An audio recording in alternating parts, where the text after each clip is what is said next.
السلام عليكم. حبيت أتحدث وياكم اليوم عن موضوع اللي هو الأيام على الساحة، تضامن العراقيين ويا دولة إسرائيل، سب وشتم على مواقع التواصل الاجتماعي من دول عربية، هم بالأساس عندهم سفارة إسرائيلية وعندهم تعامل ويا دولة إسرائيل.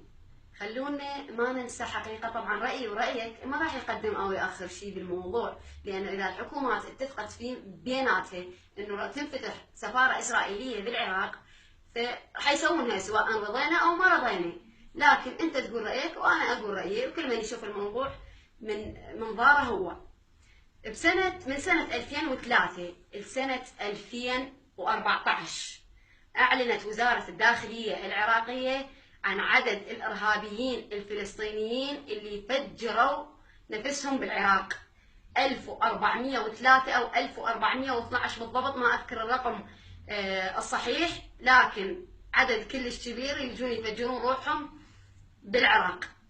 انزين احنا ليش ننكر يعني احنا الشعب العراقي الوحيد اللي يظل حامل هاي القضيه على ظهره ومخرب كل مصالحه ويا الدول على مود قضيه هي بالاساس باطله، ما بني على باطل فهو باطل. اسرائيل ما احتلت فلسطين، اليهود راحوا واشتروا بيوت واراضي بمزاج الفلسطينيين، يصير انا ابيع لك بيت واروح اصرف فلوسه واجي اقول لك يابا تعال اطلع من عنده، هذه قضيه باطله. بالاضافه لهذا كله برغم ان قضيتهم باطله ووقفوا وياهم العراق يجون يفجرون روحهم بالعراق. من مات الزرقاوي وهو ارهابي، الفلسطينيين اعلنوا العزاء. من تحررت الموصل وخلص داعش من العراق، خلصنا من داعش، على مواقع التواصل الاجتماعي سب وشتم للعراقيين بشكل علني وإقامة العزاء لداعش. منو اللي جاي يمول الإرهاب؟ منو؟ أكو سفارة إسرائيلية بكل الدول العربية، ما جاي يشوف عندهم الإرهاب جاي يشوفه من الفلسطينيين فقط. النبي كان عنده جار يهودي، غاب 3 أيام، راح سأل قال لهم ما جاي أشوفه هالأيام، قالوا له مريض، راح زاره. هذا شنو يعني؟ يعني انه انت ما يجوز لك انه لانه من غير دينك او من غير قوميتك انه انت تقتله، ولا تقتلوا النفس التي حرم الله الا بالحق.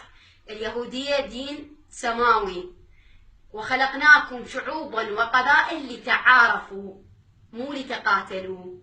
خلينا نتعامل ويا الناس او ويا مصلحه البلد على اساس مصلحة البلد، مو على أساس مذهبي، مو على أساس قومي.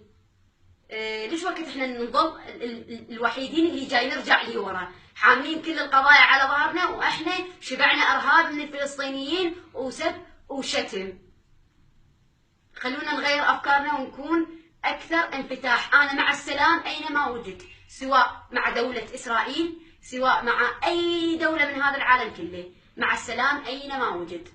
اكو اسلاميين ارهابيين مثل ما اكو يهود ارهابيين، هذا مو مقياس. اوكي، وبالنهايه اقدم العزاء لضحايا العائله المغدوره في حلاميش في اسرائيل. كتبوا لي انتم شنو رايكم، وشكرا لكم. سماح فرقد.